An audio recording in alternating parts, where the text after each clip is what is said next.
Hi, welcome to Inside the Lines. I'm Lizi Arbogast alongside Ryne Gallacher, and it is week 3 of the football season. It's so crazy to me how quickly it moves. Like once we're in it, it's like it's we're awful. a quarter of the way through at this point. But we have another big slate of games this week, and we're going to start things off with Horseshoe Bend is headed to Reeltown for our game of the week. And I think even though it's our game of the week, it's probably going to be not such a good game. I'm predicting.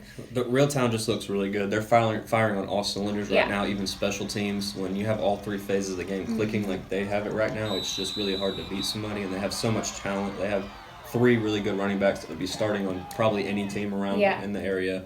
And then the quarterback, he's so good he's like a magician. He's just like, the plays falls apart, and he makes it look so smooth the way can extend the plays and everything that happens for the course of a football game.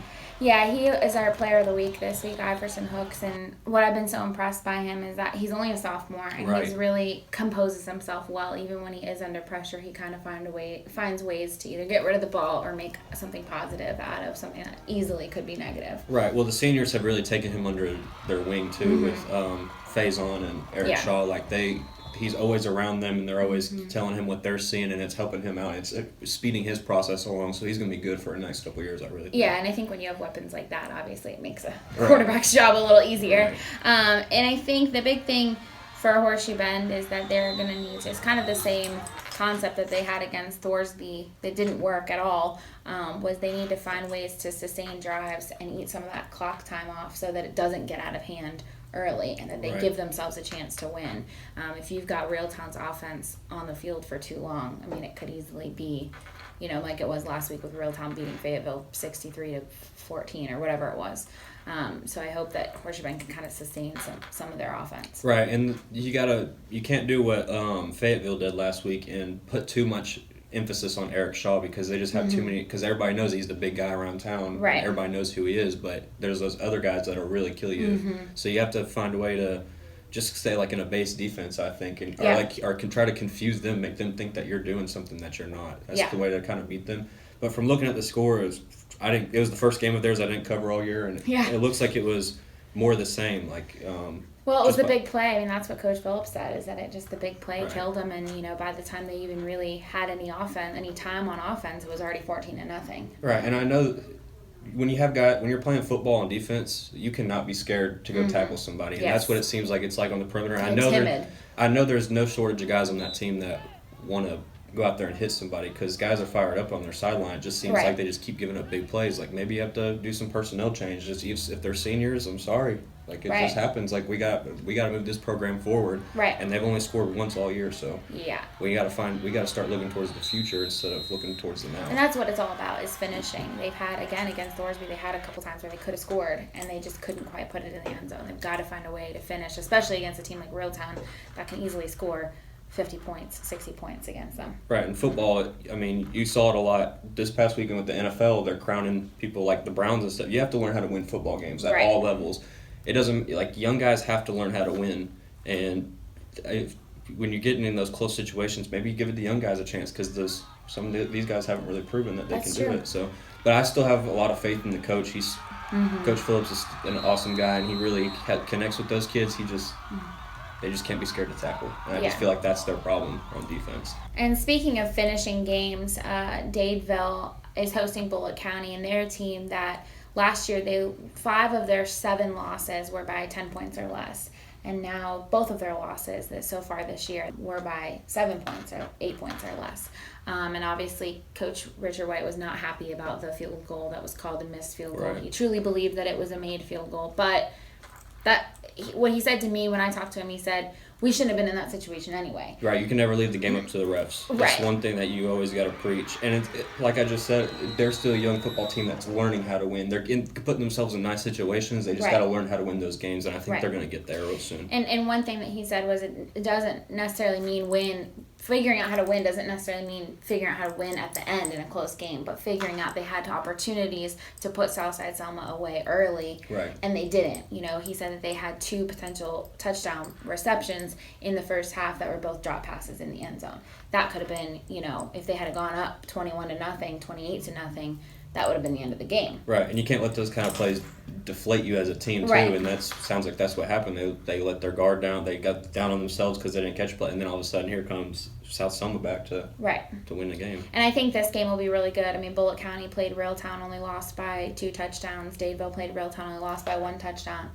So when you compare common opponents so far, I mean, it has the makings of a good game. Bullitt County has a lot of size that Dadeville will need to figure out a way to overcome. But I look for this to be a really good game, and with them now having lost their first region game, I think they're going to be even more fired up that they really need to take care of business. Absolutely. Also in action, Benjamin Russell is headed to Selma, and there's another one. They lost last week against Stanhope Elmore, and I really truly feel like if they don't beat Selma and Calera, which is their other region game that's not Wetumpka and Opelika, they're not going to make the playoffs. I don't think they're going to steal one from the 2 top dogs of the region, and they certainly didn't steal one from Stanhope. So they have to win this game. And Selma proved last week against Wetumpka that it can score points. And Benjamin Russell has proved that it can't score points a lot of times. So, they've got to figure out what they're doing offensively and maybe change some things, maybe figure out what, like you said, put somebody else in there, see what happens. But something is not clicking offensively. Because I think anytime you're holding a high school team to 12 points, you should win the game. Right. And their defense, every week I see the first team, and I'm like, the team they're playing, I'm like, wow, I need to look over, and Benjamin Russell is for sure won this game. Their offense just isn't showing up. Like, I haven't seen any of their games, so what are you seeing out there? Are they too run heavy? Are they not running the ball enough? Or what's going on out there, do you think? Well, I think the biggest problem is that they like to have they like to work the perimeter. They like to have these short passes and let their athletes get the ball in space. But the problem is they can't block on the perimeter. Okay. That's one thing that Coach Smith has talked a lot about. They had 3 interceptions last week. 2 of them could have easily been touchdowns. And instead they were interceptions because no one's blocking those 2 guys that shouldn't have even been around anymore because they should have been blocked away from the play. And I think that's been their big issue. And as far as struggling to run the ball, their biggest running back is not a big guy. Hezekiah Hunter is a strong runner, but he's not a big guy. So when you're going up with a team like Stanhope Elmore with these huge defensive linemen, it's really hard to go anywhere. So you think that teams aren't respecting the run enough so they're ready for the pass? Is that what you think? I think so. And that was their problem last year. And I think Selma obviously will be, what I believe, will be a much easier opponent. But last year they almost let one slip away. I mean, they were a touchdown away from losing the playoffs, but they almost lost to Selma, so they can't overlook anybody at this point.